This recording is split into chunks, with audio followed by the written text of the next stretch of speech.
Michel Barnier said the UK could change its mind of leaving the single market and customs union. The top EU official gave Theresa May until December 31, 2020 to change her mind on Britain's departure from the Brussels Club, and said that the EU would reconsider its red lines if the UK were to alter its position. Speaking to European reporters, Mr. Barnier said, "If the British wish to modify their red lines, we will modify ours in consequence. I am not hearing that today, but everything is possible. There is no dogmatism. So long as they have not left, during the transition period, everything is still possible."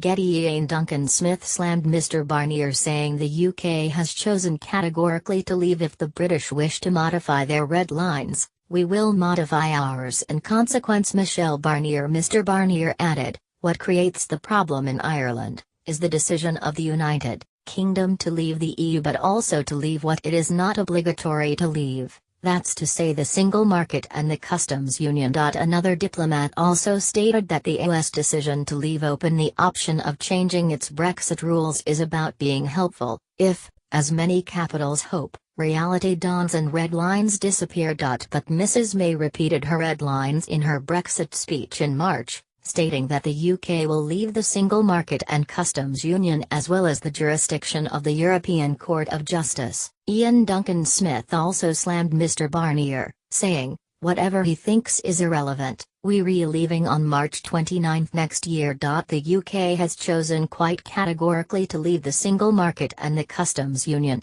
It would do Barnier and the rest of the Commission a lot of good to stop trying to interfere in UK democratic processes. Instead they should get on and do their damn job and do what he's supposed to do, which is to make a good arrangement for both the UK and the EU.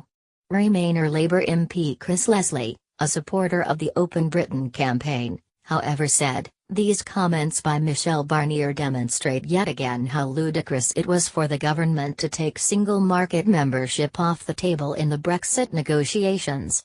The UK is set to formally leave the EU on March 29, 2019, 2 years after the invocation of Article 50, but will remain in the single market and customs union for the whole transition period. The 21-month transition period is due to end on December 31 the following year, coinciding with the end of the EU's 7-year budget. The UK will at this point be free to implement its own trade arrangements and immigration policies. David Davis, the UK's Brexit secretary, has also stated the UK will be able to get pretty substantively close to achieving a free trade agreement with the EU by October of this year.